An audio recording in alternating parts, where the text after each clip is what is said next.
My daughter warns me never to open that letter, but when I saw my name on it, I knew silence was over. The envelope lay there, on the cold wood of the porch, like it had been waiting for me all day, or perhaps all these years.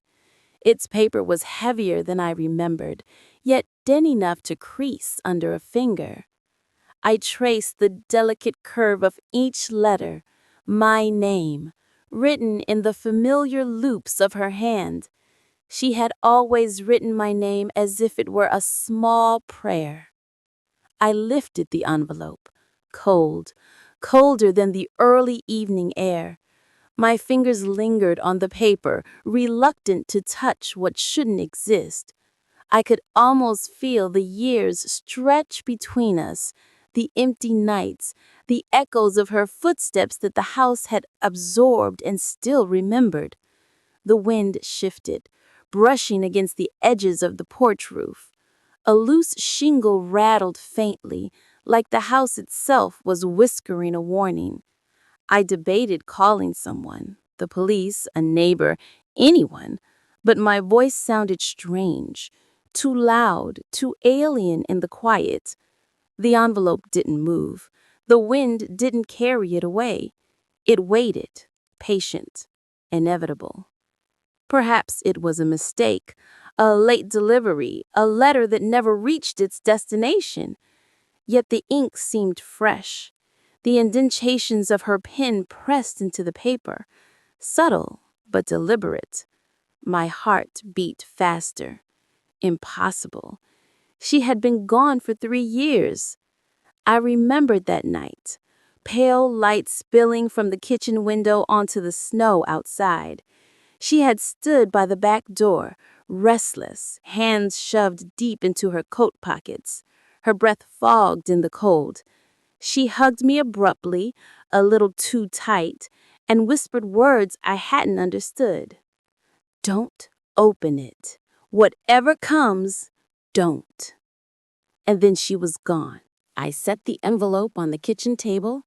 The light from the single lamp caught it just right, and I stared at it as if it could answer questions I hadn't yet thought to ask. I circled the table slowly, pacing, listening to the creak of the floor beneath my weight. The house was silent, but full of memory. The fridge hummed, the kettle on the stove waited, dust motes danced in the warm lamplight. Hours passed. Light shifted from the gold of evening to the soft blue of approaching night. I studied every inch of the envelope. No sender, no stamp, no indication of where it had come from. Only her name. I wanted to open it. My chest tightened. I wanted to know her voice again, her words, her presence. And yet the memory of her warning held me frozen. The ache of 3 lost years pressed on my chest, heavier than the paper I could lift in my hand. Outside, snow had begun to fall softly, each flake settling like a memory I could almost touch. I pulled my coat around me and stepped onto the porch. The yard was untouched. No footprints, no signs of passage. Not a single bird stirred. The wind moved through the trees with a soft sigh. Whomever had left this letter had vanished. I looked at the gate, the road, the empty fields beyond. Nothing.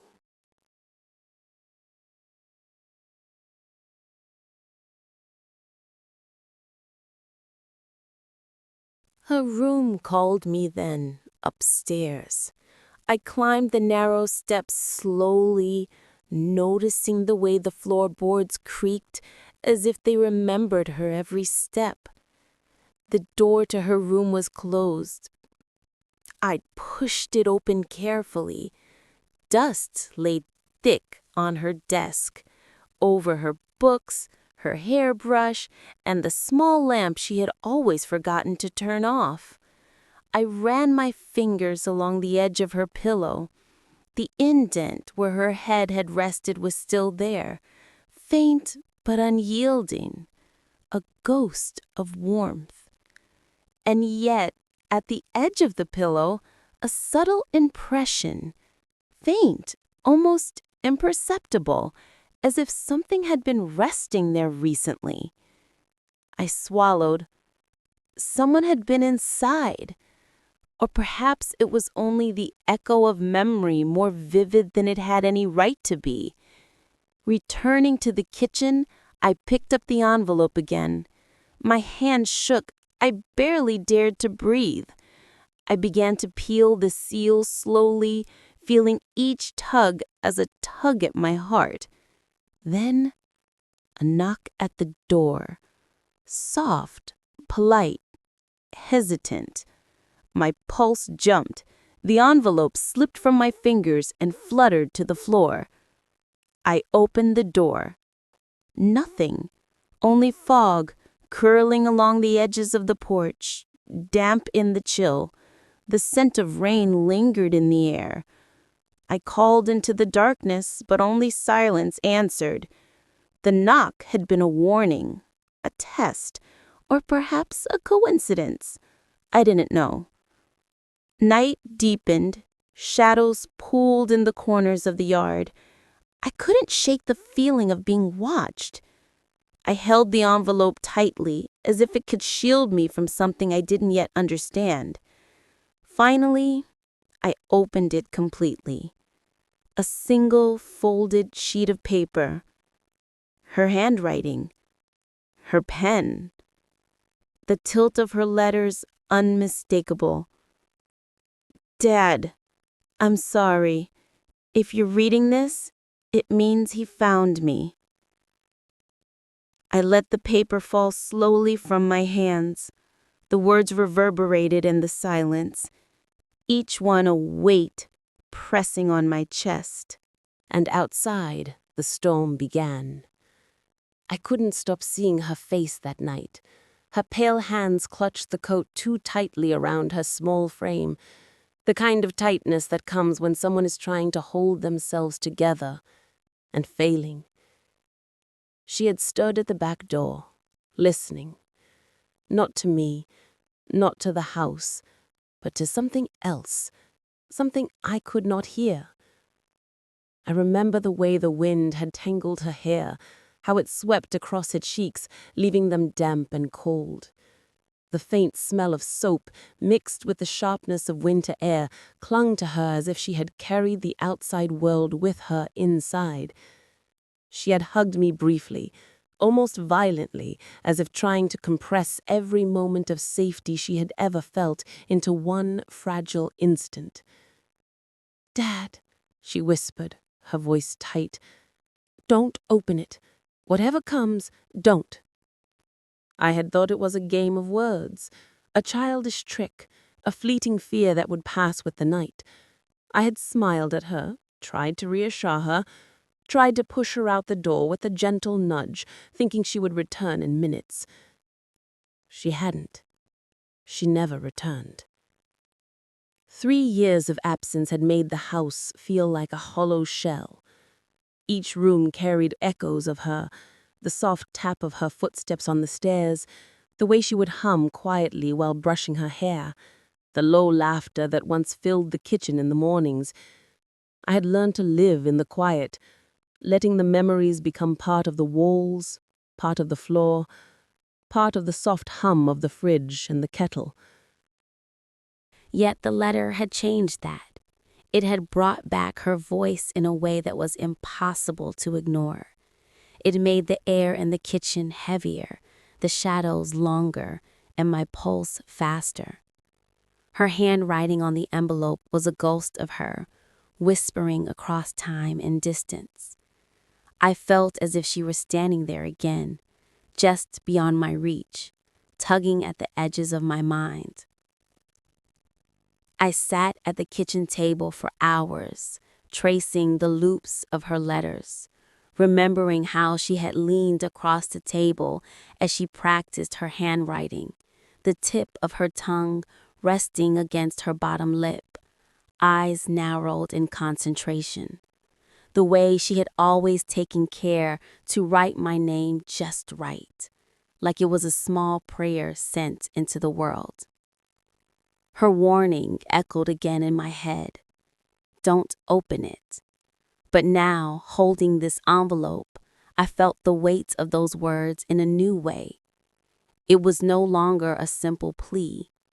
It was a prelude, a signal of something I had yet to understand. Something that had been following her. Something that had finally reached me. I remembered the night in meticulous detail. The snow outside, soft and untouched. The cold pressing against the panes of the kitchen window. The sound of the wind rattling the eaves. Her coat, thin and too light for the season, brushing against the doorframe as she shifted nervously. The hesitation in her step as she left, as if she was stepping into a world I could not see, a world I was not meant to follow. And then the door closed behind her, that small final click, and the silence descended. I rose from the chair and walked to the back door. I pressed my hand against the cool glass, imagining her on the other side, small and trembling, searching for something only she knew existed. I wanted to call her back, to hold her hand, to beg her to stay. But she had already vanished, leaving only the echo of her voice, the warning that now made the envelope feel alive in my hands. I sank to the floor, the envelope clutched to my chest. Her voice, soft and urgent, filled every corner of the room. I could almost hear her breath, almost feel the tremor in her hands. I realized then that she had been trying to protect me all along. She had kept secrets, hidden fears, because she knew I would never forgive myself if harm came to her. And now, the letter. It was a bridge across years of absence, a single point of contact from her, from the past, from a place where silence had held me captive for too long. The rain began tapping at the windows, soft at first, then heavier, a quiet percussion that matched the rhythm of my heart. I held the envelope tighter, afraid to let it go, afraid of what might happen if I did. And yet I knew that one day I would have to open it. I would have to face whatever lay inside, because the voice of my daughter had returned, fragile and insistent, and I could not ignore it. I looked around the kitchen, at the familiar shadows of chairs, the faint gleam of the sink, the kettle waiting silently on the stove. Everything was ordinary, unchanged, and yet nothing would ever be the same. The envelope pulsed with quiet threat and quiet promise, and I realized that the weight of her voice was heavier than I had ever imagined. For the first time in years, I felt the stirrings of fear and hope at the same time. Fear because whatever danger had followed her now threatened me. Hope because her voice was still here. Her words still had the power to reach me across years, across absence, across the cold and dark of winter nights. I rose slowly, standing in the center of the kitchen, feeling the floorboards shift beneath me. I carried the envelope in my hand, a fragile talisman of memory and warning. The shadows of the room seemed to lean closer, listening. The rain outside became a steady drumbeat, a soundtrack to the fear and longing that filled me. And I whispered to the empty room, a confession more than a prayer. Where were you all this time? But the house only answered with silence, and the envelope waited, patient, inevitable, and impossibly alive. The envelope sat on the kitchen table, small and heavy, as if it carried more than paper and ink. I didn't touch it. I couldn't. My hands hovered over it sometimes, trembling with the urge to lift the flap, to peek inside, and then retreat. Hours passed. Light shifted from golden evening to the cool, muted blues of twilight. Shadows stretched across the walls, creeping along the floorboards like they had been waiting all day to witness what I might do. I studied every inch of it. The paper was smooth, slightly textured, almost fragile in my fingers. My name curved in her handwriting, the loops familiar and intimate. I could almost feel her hand moving across the page, her pen pausing mid-stroke, the soft pressure leaving faint impressions that time could not erase. No sender, no stamp, no explanation. It had arrived as if it had emerged from thin air, unannounced and impossible. I pressed my forehead against the table, listening to the silence. The hum of the refrigerator, the occasional drip from the faucet, the slow creak of the floorboards beneath my chair. All the ordinary sounds of the house seemed amplified, each one holding a question I couldn't answer. I wanted to open it. I wanted to see her words, to hear her voice again. But the memory of her warning gnawed at me. Don't open it. Whatever comes, don't. It had felt urgent then, and now it felt like a command that stretched beyond her absence, echoing across the years. I picked up the envelope once, turned it over in my hands, then set it back down. My fingers lingered over the paper as if I could absorb her presence through touch. I imagined her watching me from somewhere far away, her eyes wide, anxious, silently pleading. Hours bled into the quiet night. I lit a lamp on the table, the soft glow pooling over the envelope, making it seem almost alive. I circled the kitchen slowly, pausing at the windows, listening. Outside, the wind moved in soft gusts, rustling the branches of the bare trees. Occasionally, a car would pass on the distant road, headlights briefly illuminating the snow, and then vanish. Nothing. No one. Only the envelope, waiting. I tried to convince myself it was just a cruel trick of memory.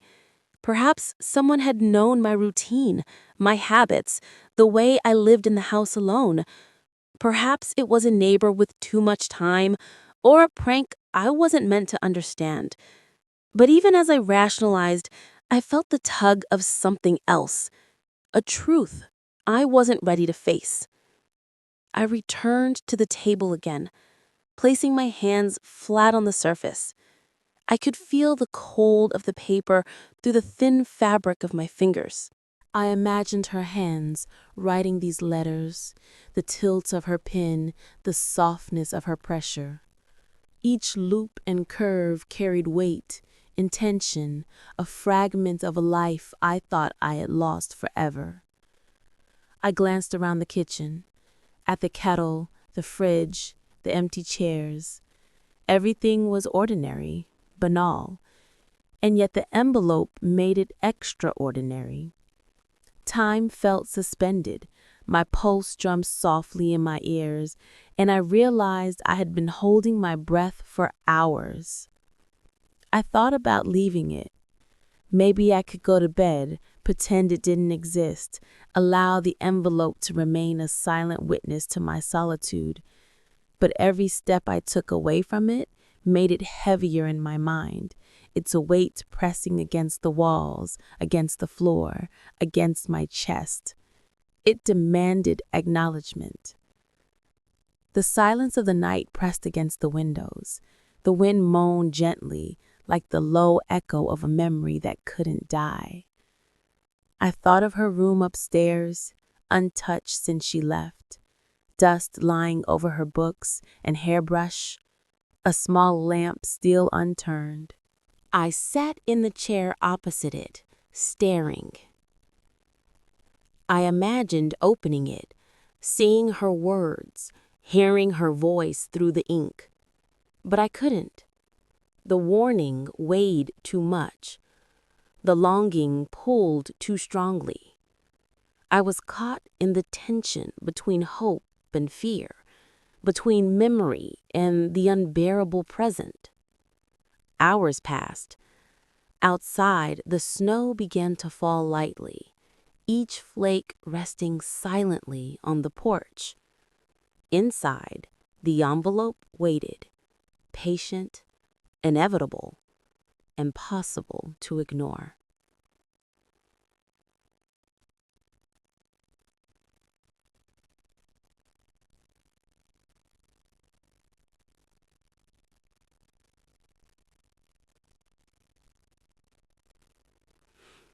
I closed my eyes and let myself remember her, the way she had laughed softly in the mornings, the way she had brushed her hair while humming, the small details that had filled our lives with ordinary magic.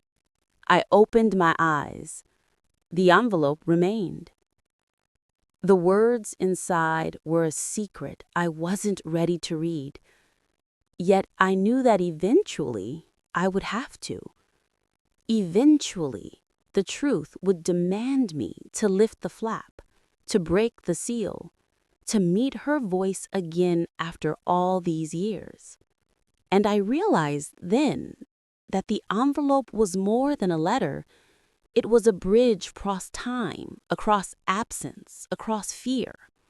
It was her reaching out to me in the only way she could, to warn me, to guide me, to remind me that she was still here in some way, fragile, urgent, and possibly alive. I sat there for the rest of the night, staring, waiting, the lamp glowing softly over the envelope, and listening to the quiet that stretched across the house. Time moved slowly, painfully, but I knew one thing with absolute certainty. I would open it, someday. And when I did, nothing would ever be the same. The next morning, the world outside was white. Snow had fallen overnight, soft and silent, covering every blade of grass, every path, every imperfection of the yard. I wrapped my coat tightly around me and stepped outside, boots sinking slightly into the fresh powder. Each step was muffled, the snow swallowing the sound as if it didn't want anyone to know I was there.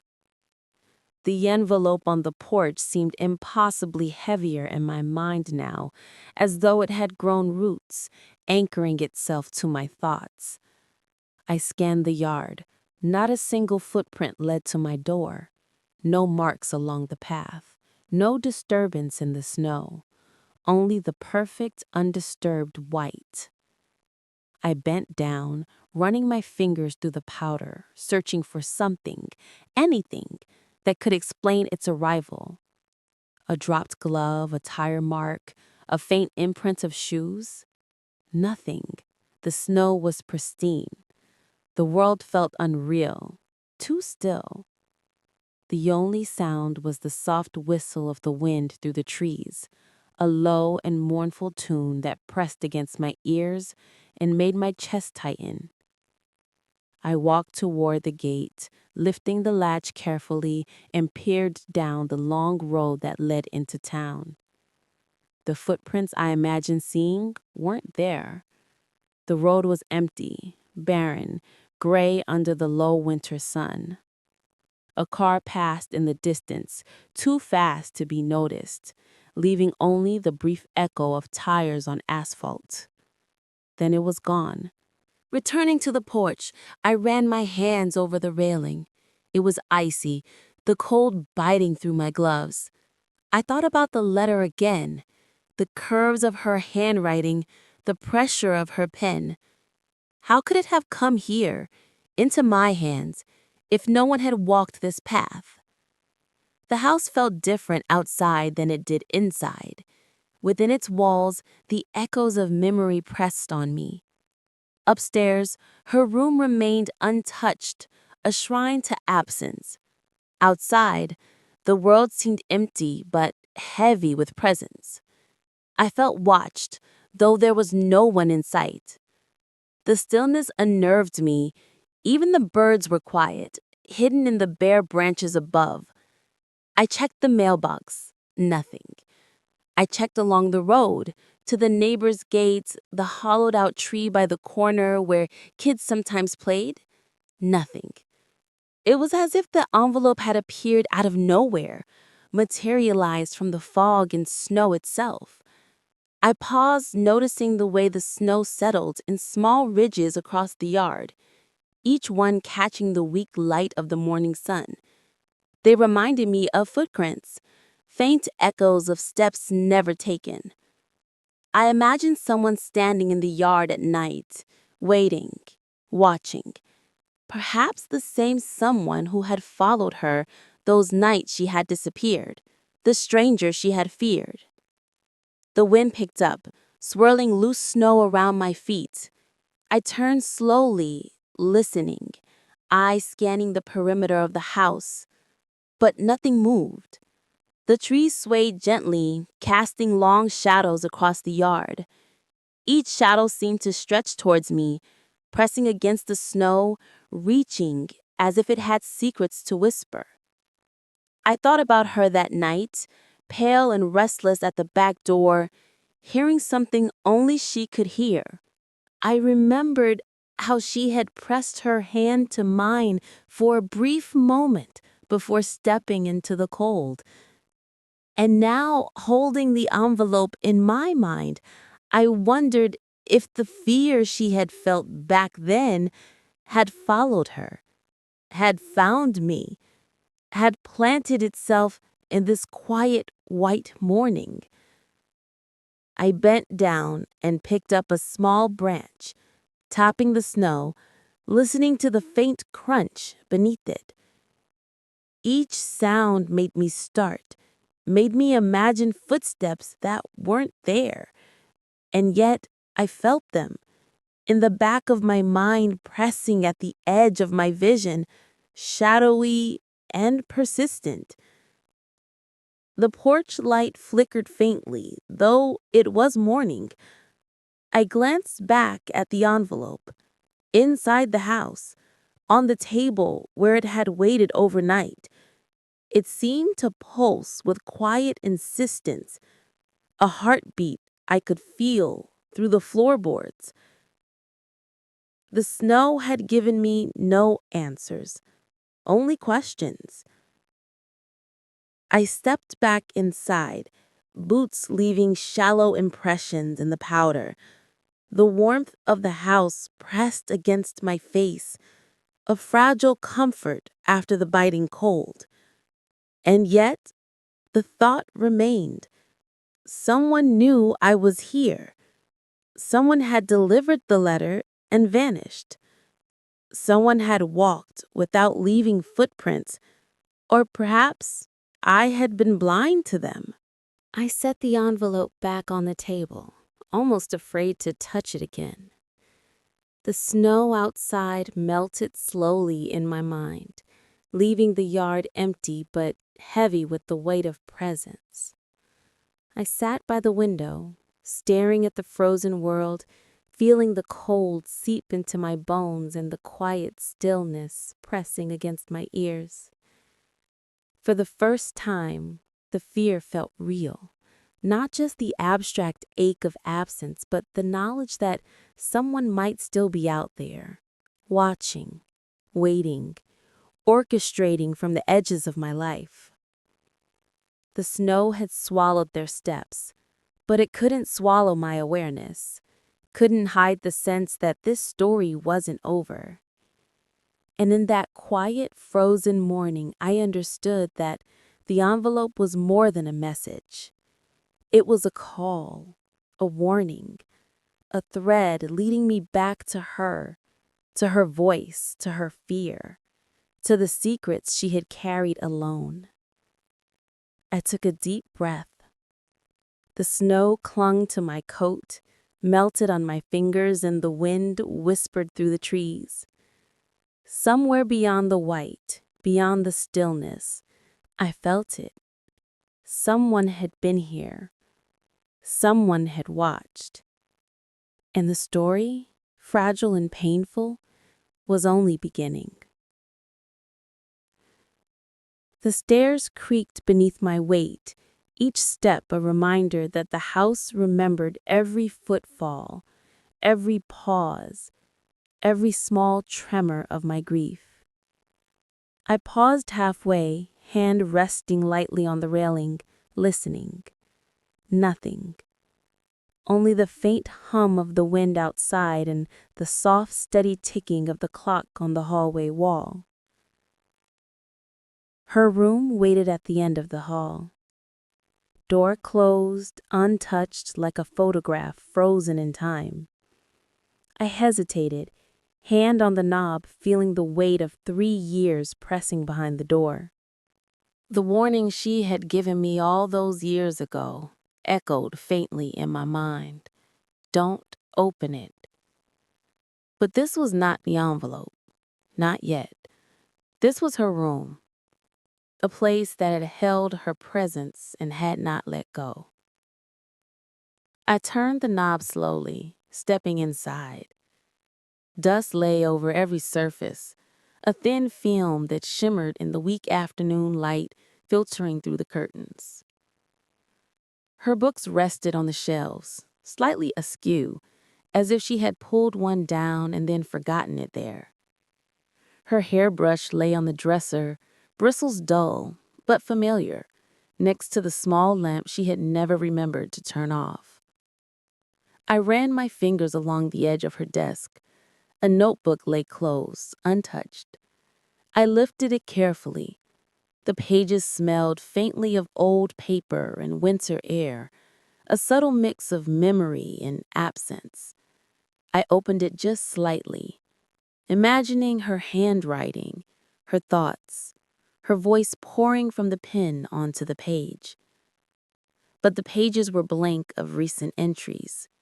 She had left no trace of what she had endured, no record of the fears that had driven her away.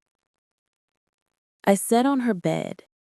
The mattress sagged slightly where her weight had once rested, a gentle indentation I could almost feel. The covers smelled faintly of lavender, of laundry soap, of the small traces of her that lingered despite time.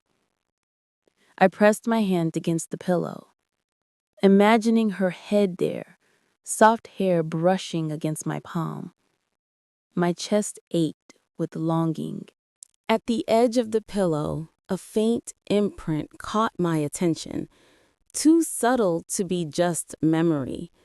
Someone had rested there recently. My pulse quickened. I scanned the room. Everything seemed still. Dust motes floated in the shafts of light. The curtains swayed gently. And yet the impression remained, small but undeniable. Someone had been here, or had her presence been so alive that it left a mark the world could not erase. I stood slowly, moving through the room, touching her books, the edge of her desk, the small lamp she had forgotten to turn off. Each object carried memory. Each object whispered her absence. I imagined her standing there, small and restless, listening to sounds I could not hear, her coat brushing against the dresser as she left without a word. I knelt by the window, pressing my forehead to the cool glass. The snow from the night before had melted slightly, leaving traces of white along the edges of the panes. I could see the yard, empty and quiet, no footprints, no signs of the envelope's journey, only the faint ghost of presence, lingering, invisible, persistent. I thought about the envelope downstairs, about the way it had arrived, impossible, urgent, carrying her name, carrying her warning. I wondered if it was connected to the faint imprint on the pillow. Had someone been here, leaving a message in silence? Or was it a residue of her fear, her attempts to protect me from what she had faced? I ran my fingers along the edge of her pillow again, pressing lightly, almost afraid to disturb it. The faint indentation was gone when I lifted my hand, but the feeling remained. A heaviness, a presence, a weight I could not shake. I realized then that her absence was not empty. It was filled with intention, with warning, with the echoes of what she had endured. I stood in the center of the room, letting my eyes wander over the familiar chaos. Books, clothes, brushes, a lamp unlit. Everything was ordinary. Everything was frozen. And yet, nothing would ever be ordinary again. The imprint, the envelope, the memory of her voice, all of it pressed against me, demanding attention, demanding action, demanding acknowledgement. I sat back on the bed, the quiet pressing around me. Dust floated lazily in the shafts of light. The room smelled faintly of soap and memory, and my heart felt the full weight of absence. I realized as I held the edges of her pillow that this room had not only remembered her, it had waited. It had waited for the moment I would return, for the moment I would begin to understand. And in that quiet, undisturbed space, I understood something else. Whoever had sent the letter, whoever had left the imprint, was reaching out to me, bridging the years of silence with something I could not yet see, something I could only feel. I left her room carefully, closing the door with the softest click, and descended the stairs. The envelope waited, patient and inevitable, and I knew, with a slow certainty, that the next step, opening it, would change everything. The envelope waited on the table, unassuming, patient, almost daring me to touch it. I sat across from it, my hands resting on my knees, unsure whether to reach out or retreat. Hours of staring had passed, the light shifting from warm afternoon gold to the cold blue of early evening. Shadows pulled in the corners of the kitchen, long and still, like silent witnesses to my hesitation. I lifted my hand slowly, trembling, fingers brushing the edge of the envelope. The paper felt impossibly smooth, almost alive under my touch. I ran my thumb along the seal, feeling the tiny ridge where the flap met the back, imagining the pressure of her pen, imagining her hands writing these words, imagining her voice whispering that same warning I had carried with me for 3 long years. Don't open it. My fingers lingered. I could hear my own breathing, shallow and quick. The hum of the refrigerator sounded louder somehow, the ticking of the clock sharper. The floor creaked faintly beneath my weight, and I remembered how it had always creaked when she ran across it in her haste, late for school or chasing some fleeting curiosity. Then, a knock. Soft, polite, hesitant. My hand jerked back instinctively. The envelope slipped from my fingers, falling to the table with a gentle thud. My pulse raced. I opened the door. The porch was empty. Fog drifted lazily along the edges of the yard, curling around the railings and trees. The air smelled faintly of rain and winter, damp and sharp. I called out, my voice breaking the quiet, but only silence answered. Whoever had knocked had vanished, leaving no footprints, no trace, no explanation. The envelope lay on the table, as if daring me to continue. My hands hovered above it again. I could almost hear her voice, tremulous, fragile, urging me to be careful. The rational part of me whispered to step back, to leave it untouched, to let the silence continue. But something stronger, deeper, insistent pulled me forward. I pressed my palm against the sill, feeling the slight give of the paper beneath my fingers. Slowly, carefully, I began to lift the flap. The paper resisted, stiff from whatever time it had endured, yet supple enough to yield under the gentlest touch. My hand shook. My breath came in shallow bursts. The flap gave way with a soft tear. My heart jumped. The sound seemed impossibly loud in the quiet house, reverberating off walls that had absorbed years of absence and sorrow. I froze, every nerve alert. Another knock came at the front door, firmer this time, deliberate. My fingers clutched the half-opened envelope. I opened the door quickly. Fog rolled across the porch, the air damp against my skin. Nothing. Only the slow drip of water from the roof, the whisper of wind through the trees. I stepped outside, calling softly, my voice almost swallowed by the vastness of the yard, but no one answered. The envelope trembled in my hands as I stepped back inside. I placed it gently on the table, the corners slightly bent from the stress of my own hesitation. I stared at it, feeling a weight pressing down from the past, from memory, from the voice I had carried in my heart for so long. I thought about her that night, 3 years ago, pale and restless at the back door. She had hugged me abruptly, whispered her warning, and stepped into the cold. I could still hear the faint echo of her breath, the quick rhythm of it against the wind. And now, holding the envelope, I understood that her fear had never left. It had simply been waiting, waiting for me to recognize it, waiting for me to respond. Hours passed again. The light from the lamp cast long, trembling shadows across the kitchen. The envelope seemed almost to pulse, a quiet heartbeat, a bridge across time and absence.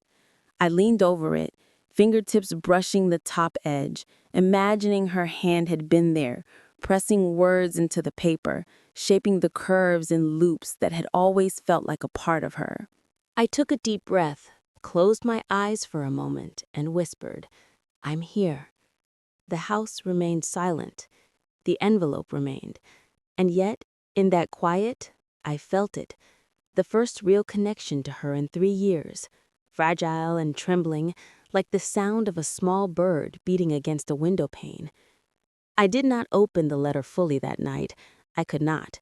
But the act of peeling back the seal, of breaking that first barrier, had shifted something inside me.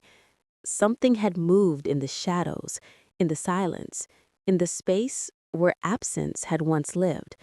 The envelope was no longer just paper. It was a presence, a warning, a call. And I knew that whatever lay inside it, I would face it, because she had trusted me with it, even after all this time. Night had fallen completely. The house was quiet, but the air outside carried a tension I couldn't name. The envelope lay on the table, half opened, its contents just out of reach. I kept returning to it, fingertips brushing the paper, feeling the weight of her words before I had even read them.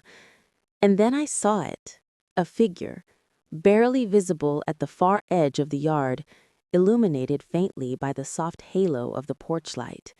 Still, silent, watching. My breath caught. I froze mid-step, staring at the silhouette.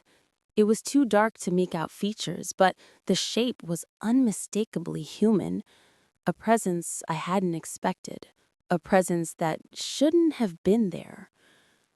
I called out softly, my voice carrying more hope than courage. "Hello?" No response. The figure shifted slightly, but did not move closer or turn fully toward me. A shadow against the snow. It melted into the darkness whenever I blinked, and yet it remained, patient, deliberate. My pulse thudded painfully in my chest, echoing in my ears louder than the wind outside. I gripped the envelope tightly, half forgotten, pressing it against my chest as though it could protect me. The words inside seemed to pulse through the paper, a heartbeat I could feel even without unfolding the letter.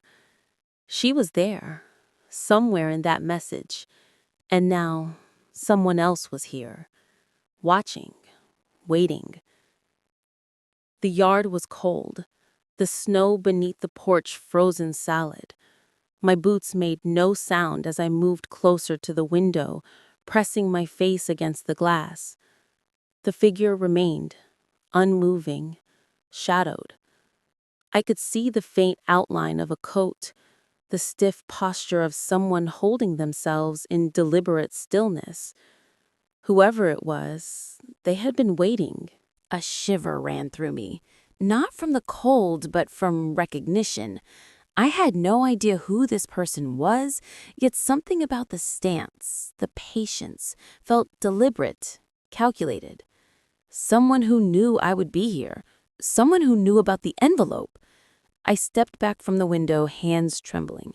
My heart beat wildly, but I couldn't leave.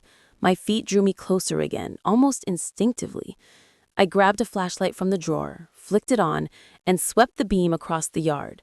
The light caught nothing but snow, trees, and shadows. The figure had vanished. Vanished? I dropped the beam, the envelope almost slipping from my grasp. The house felt smaller suddenly, the walls closing in as if aware of my panic. I could hear my own breathing, ragged, shallow, each exhale sounding too loud in the quiet of the kitchen. My pulse thudded like a drumbeat in the dead air. Was it connected to her disappearance? The thought came unbidden. Was it the same presence that had haunted her, the same person she had been afraid of? Or had someone else found out about the letter, about me, about the way her warnings had always been meant to protect me?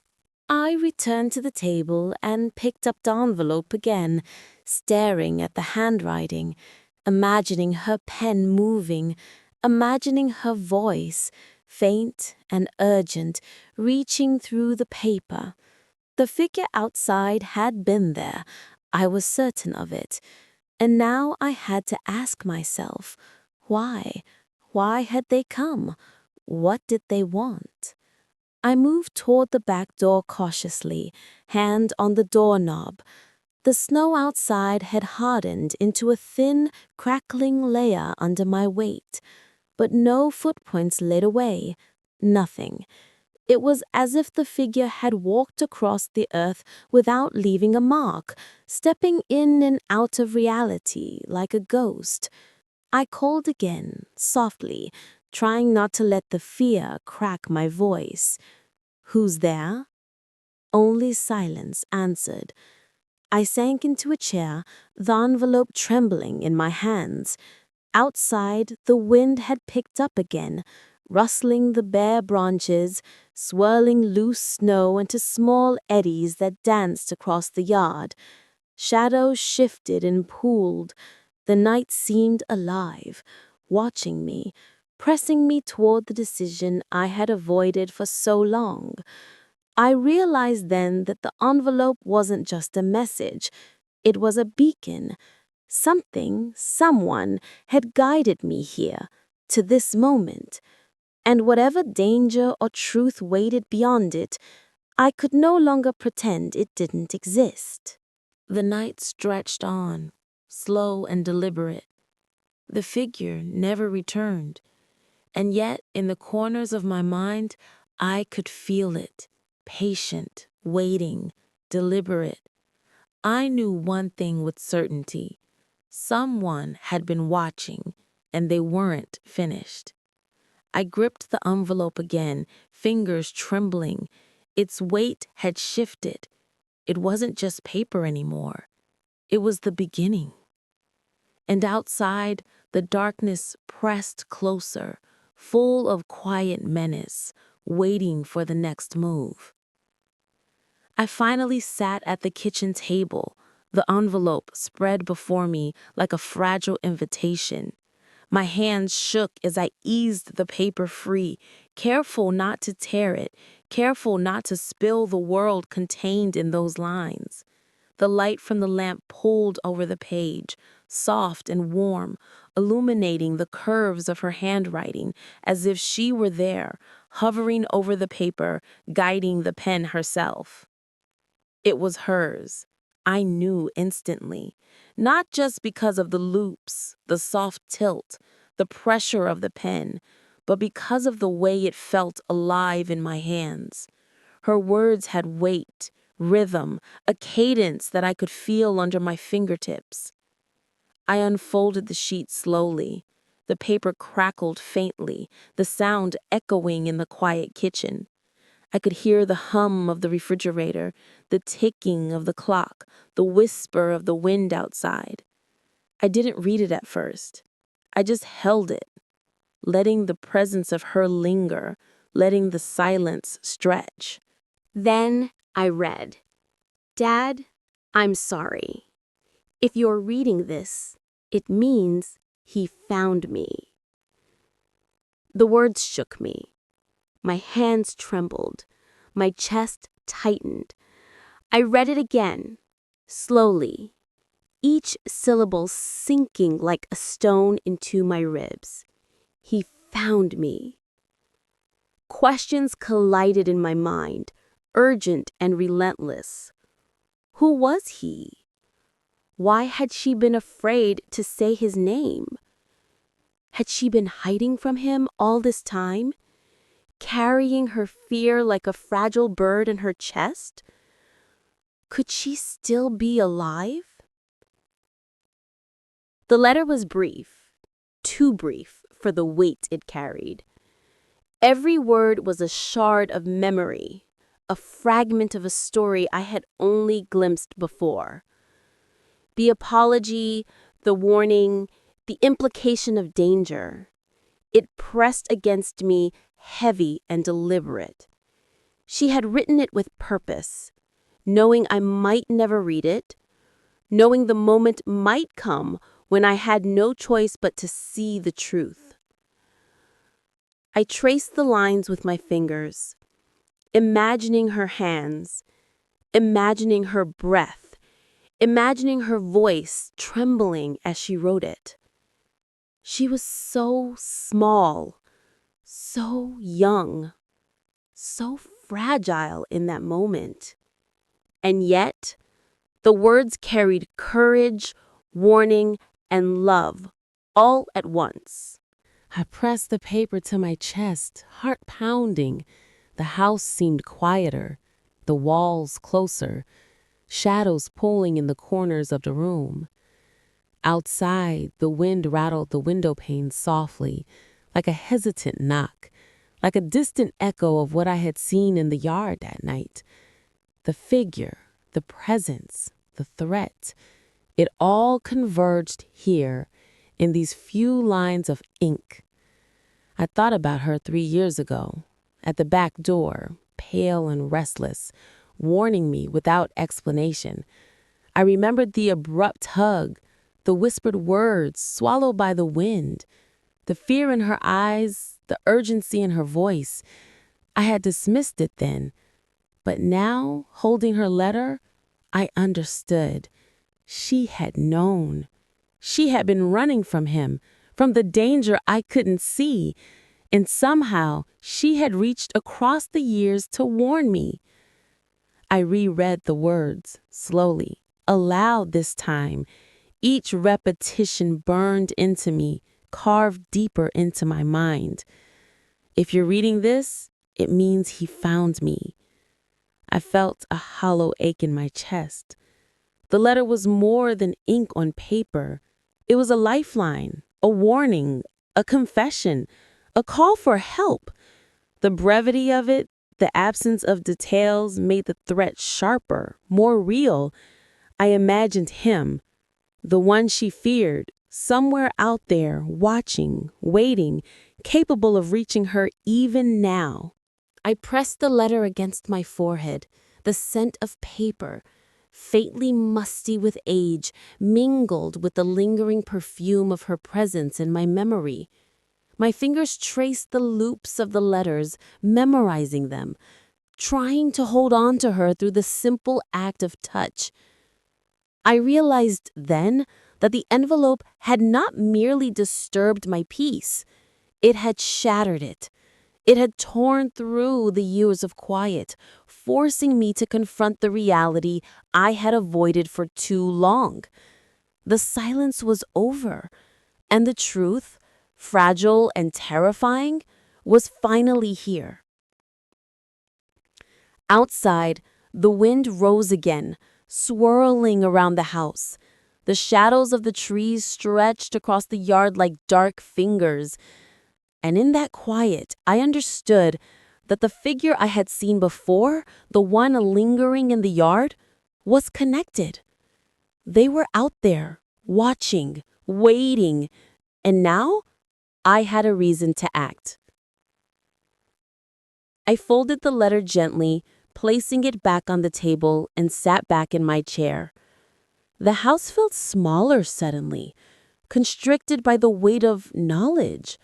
The envelope, the letter, the warning, all of it pressed in, demanding response.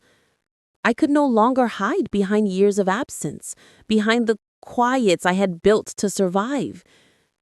She had trusted me with this, even in her absence.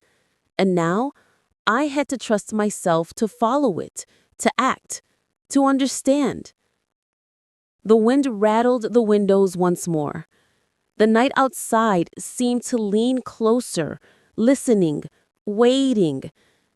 And in the faint glow of the kitchen lamp, I realized with the cold certainty. Whatever danger had shadowed her life, whatever he had been, it was not finished. And I was no longer alone. The house was quiet, but my mind raced. The letter sat open on the table, fragile and urgent, like a thin membrane between the past and the present. I could still feel the pressure of her pen on the paper, her voice trembling through ink and memory. He had found her, and now I had to know who he was. I began searching through her things, old journals, scattered notes, photographs she had left behind. Each item was a fragment, a whisper, a clue I had overlooked. I turned pages carefully, running my fingers over the faded ink, smelling the faint scent of her perfume lingering in the corners. Each image of her smiling, carefree, unburdened, hit me with an ache that words could not contain. Small details emerged, almost invisible at first. A stranger lingering near her school, someone who seemed to appear at the edges of photographs, always slightly blurred, always watching.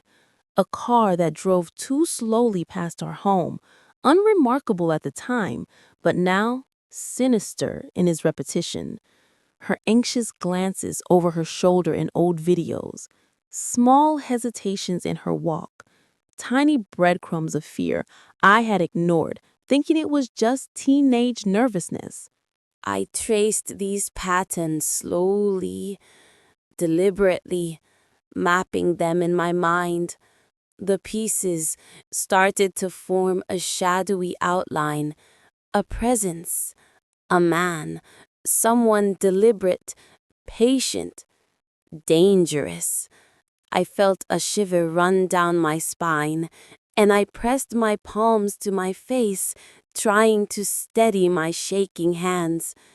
She had been trying to protect me. All along, she had carried the fear herself, keeping me in the dark so I wouldn't worry. And yet now, the danger had reached her anyway. I pulled out my phone, scrolling through old messages and emails. I looked for names, for hints, for anything that could point to him.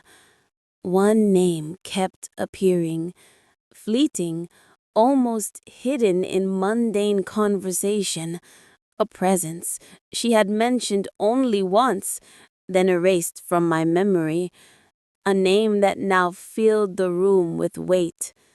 I traced it in my mind, every detail of his appearances, his interactions, the sense of being watched, all the small moments I had dismissed, now sharpened into clarity. He had been there all along, silent, patient, waiting for the right time to act, and that time was now. I sank into the chair, pressing my forehead to the table. The envelope still lay open before me. The paper seemed impossibly fragile, yet somehow it held more weight than I could bear. She had trusted me with it, even though it might put us both in danger. She had left me a lifeline, delicate and trembling, meant to guide me through the shadows she had navigated alone. Outside, the wind rattled the windows. I imagined him standing in the dark, waiting, watching. The memory of the figure in the yard resurfaced, and my pulse quickened. He was patient, calculating, dangerous, and now he had found the letter too. I looked around the house, at the walls, the empty chairs, the rooms filled with absence. I realized something I had refused to admit for too long. I could not protect her from afar. The danger had always been close, and if I wanted to reach her, to bring her back safely, I had to understand him, to know the name she feared, to recognize the patterns she had silently recorded from me. I gathered the journals, photographs, and notes into a neat pile, tracing the edges with my fingers. Every detail mattered. Every overlooked sign could mean the difference between life and death. The quiet of the house pressed against me, urging me forward, insisting that I could not remain paralyzed by fear. And then, slowly, a picture began to emerge. Not a complete one, not yet, but enough to illuminate the shape of the threat she had carried alone. The fragments connected. A name, a presence, a pattern. The shadow that had hovered at the edge of her life, invisible to everyone else, was real, and it had now found us. I pressed my hand to the letter again, feeling her fear, her courage, her trust. She had believed I could follow the thread she had left behind. I had to. I would. I could not fail her now. The house seemed to hold its breath. Outside, the night pressed close, shadows pooling and stretching, waiting. And in that quiet, I understood fully. The danger was not just a memory, not just a story from the past. It was here. It had a name, and we were both in its reach. I rose slowly, gathering the evidence before me, tracing the outline of the threat in my mind. Every detail mattered. Every pattern was a key. I could feel her presence beside me, faint, trembling, urging me forward. And I knew with absolute certainty I would not wait. I would uncover the name she feared. I would face the shadow that had haunted her, and I would protect her, no matter the cost. The storm came suddenly, dark clouds swallowing the horizon as if the world itself was closing in. Rain began to fall in heavy sheets, drumming against the roof and the windows, tapping out a frantic rhythm I could feel in my chest. The envelope lay open on the table, its words trembling under the dim lamplight. But my attention was pulled elsewhere, to the front door, to the edge of the world beyond the porch. A knock. Firm this time, insistent, not hesitant, not polite, but demanding attention. My heart leapt into my throat. I moved quickly, hands shaking, and opened the door.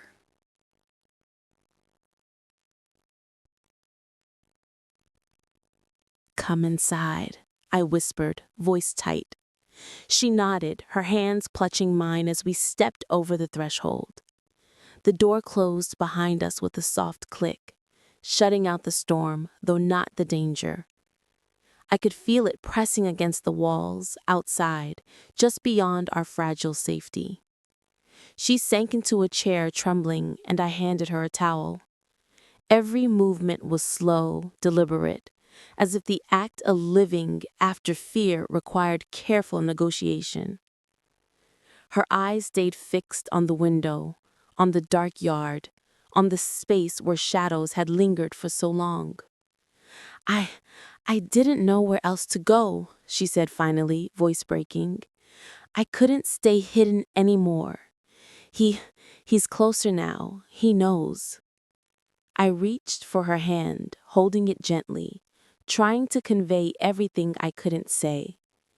I had been searching. I had been waiting. I had been piecing it together. She felt the weight of that promise faintly through my touch. The envelope still lay on the table, half opened. I gestured toward it. Her eyes flicked to it, wide, hesitant. "It was supposed to warn you," she whispered, "in case I failed, in case he found me anyway." I understood then. Every careful omission, every secret she had carried alone, it had been a strategy, a lifeline. And now the danger had arrived, and the letter had done its work. It had brought us back together. Outside, the storm raged. The wind tore at the trees, the rain hammered the roof, and the shadows of the yard seemed alive, shifting, waiting. I could feel it, the presence she had feared, the figure who had stalked her life, who had driven her into hiding, pressing at the edges of the house, aware of every movement, every breath. And yet, inside, the house felt alive in a different way. She was here. She was safe, for now. And we had something we hadn't had in years. Each other. Together. Facing the threat with the clarity that only truth could bring. I pulled her into my arms again. Careful, deliberate, steady. Her breathing slowed slightly against mine. "We'll face him," I whispered. "Together." She nodded, trembling, her hair damp against my chest. Outside, the storm pressed harder, the world wild and uncontrollable. But inside, for the first time in 3 long years, the weight of absence, the silence of fear had lifted, replaced by the fragile, trembling certainty of reunion. And in that quiet, soaked moment, we both understood. The danger was not gone.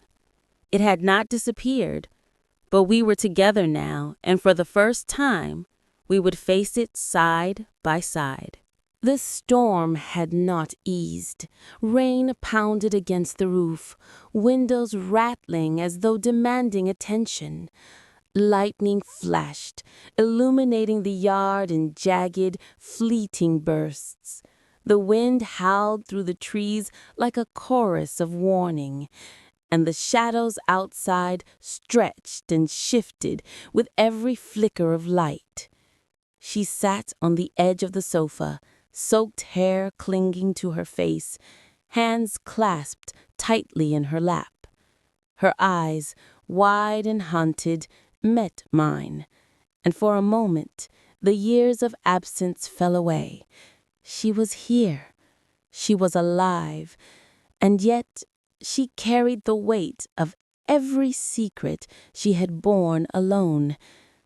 "I didn't want you to know," she whispered, voice trembling. "Not until I had to." I moved closer, kneeling beside her. My hands rested on hers, steady, warm, a grounding presence in the storm-filled room. "I know," I said softly, "but I need to hear it now. You don't have to carry this alone anymore." She took a shaky breath, glancing toward the dark windows, as if the shadows themselves would hear her words. And then she began. The man who had followed her, the threat she had feared, the presence that had stalked her life. She spoke his name quietly, almost afraid to let it leave her lips. He had been there the night she disappeared, waiting, patient, dangerous. He had threatened her, forced her into hiding, and made her live in shadows, carrying the fear of him like a fragile bird in her chest. Tears streaked her face as she described the years of careful navigation, the empty apartments, the false names, the constant vigilance. I listened, silent, my heart aching at the thought of her alone in a world that had never stopped moving while she remained frozen in fear. "The letter," she continued, voice barely audible over the rain, "wasn't meant to terrify you.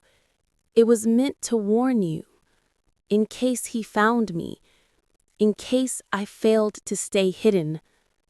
I nodded slowly, understanding the full weight of what she had done. The brief words on the paper, the loops of her handwriting, the tremor in the ink, they had been a bridge across time and distance, carrying fear, love, and trust. She had reached out to me, fragile and trembling, trusting me to follow the threads she had left behind. Outside, the storm pressed against the walls. Thunder rolled across the sky, shaking the house like a warning. Lightning illuminated the yard again, and I imagined the figure lurking there, waiting, patient, calculating. He was out there. He had found us. I pulled her close, holding her steady. I said, softly, deliberately, "We'll face this, together. No more running, no more hiding." She nodded, shivering, leaning against me. I could feel the tension in her body, the coiled fear she had carried for years, slowly unfurling in the safety of our reunion. Her breathing began to even out, the rapid, shallow rhythm of terror softening into something steadier. The envelope still lay on the table, its words now fully understood. The threat was real. The danger had been patient and deliberate, shaping their lives in silence. And yet, the letter had brought us back together. It had guided us to this moment, readying us to act, to confront the darkness that had shadowed her life for far too long. I stood, pulling her gently to her feet. The house seemed smaller now, the walls pressing inward not with memory, but with resolve. We gathered what we needed: coats, shoes, anything to face the night, the storm, the unknown. Outside, the rain blurred the edges of reality, but inside, We moved with a quiet determination, side by side. Every step toward the door was deliberate. Every heartbeat matched the pulse of the storm. The shadows outside seemed to lean closer, testing us, daring us to leave the fragile safety of the house. But we were no longer alone. The fear that had ruled her life, that had haunted mine, had been shared, acknowledged, and transformed. She grasped my hand tightly as I opened the door. Rain lashed against our faces, wind biting through our clothes, but we stepped into it together. Every detail mattered. The crunch of wet earth beneath our boots, the smell of the storm, the distant echo of movement in the dark yard. And in that storm-filled darkness, she finally told me everything. Every lie she had had to live, every shadow she had faced, every moment she had been afraid he would find her. I listened, silent and resolute, my own fear tempered by the certainty that we would no longer face it separately. The house behind us stood small, fragile, quiet, but the world outside was vast and dangerous. The figure, the threat, the presence, it was all still there, waiting, calculating, patient. And I knew, with an unshakable certainty, that when the knock came again, when the shadow pressed closer, we would be ready. Not because the danger had lessened, but because we would face it together. For the first time in years, the silence was gone. The truth was here, and so was she.